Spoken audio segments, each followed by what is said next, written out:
Yeah, large drums.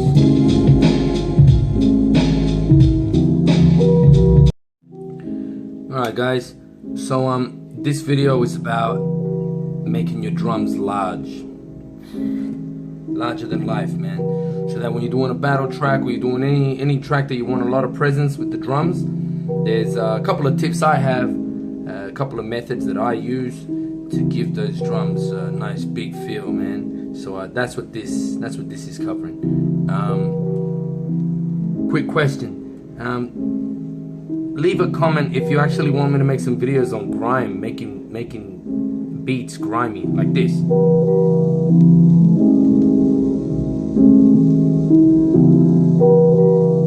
All that, there's ways of doing that too. I'm focusing mainly on drums, but I mean I could skip ahead and do a couple of grimy videos if you guys want, you know. So let's jump into this. Large drums. Let's do it. Alright, so it is going to be a quick video. I don't want to take too long on this one. Technique number 1 will focus on the snare, and technique number 2 will focus on the lead kick. I don't even know if that's the technical expression for it, but basically the first kick of the loop. Alright, let's just do that. Alright, rule number 1. Using reverb on the snare, alright? Come to the MPC, and I'll show you how it's done. Alright guys, so what I have here, that's my snare. Now notice how much reverb I have on my snare compared to all the other instruments, alright? That one and that one are my kicks. So big reverb on my kick and on my snare, but the main one is the snare. You want that to have a nice big reverb. Now let me explain why. Alright, now the reason why you want a big reverb on the snare, not on the whole thing, in this occasion when you want to make your drum sound really big, is because you want your loop to basically breathe. And you do that. You know what I mean? It goes in and it goes out using the reverb. So while the hi-hats are playing, there's not much reverb there, but when that snare kicks, it goes big.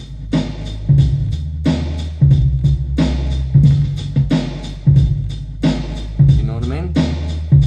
It's like that. That's the snare on the reverb just on your snare. That's one technique, alright, to make your drum sound large. But emphasize the reverb on the snare, not so much on the other parts, alright? Alright, let's go to technique number 2. Alright, rule number 2. It's a bass kick on your start of your loop, alright? Come to the MPC, let's work on that now. Alright guys, now assuming that you've already worked out your reverb, alright? Nice big reverb there. And this one here is my lead kick. It's the first kick that comes in. Alright?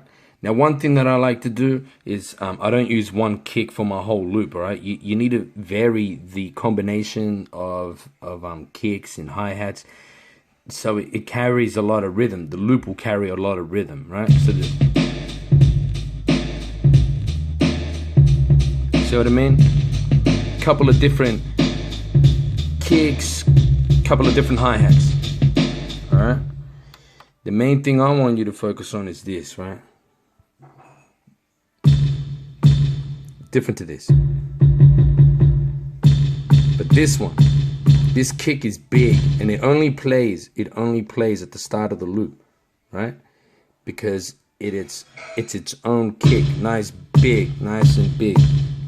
And what that will do is it will really emphasize the start of that loop. And because you combine that with the snare, with big snares, you're gonna end up with a really dynamic loop, right? These are just the drums, and they already got a rhythm on them, right?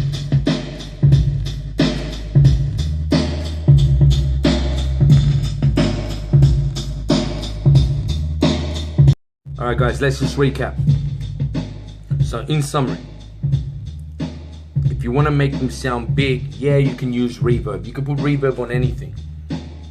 But the technique here is to emphasize the reverb on the snare. Nice and big, let it breathe out, let it expand, let it cover the room.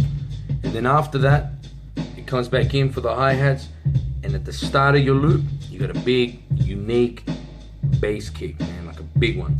You know what I mean? See what I mean? Basic kicks. With that big snare, kill the beat. As if you want something to hit on.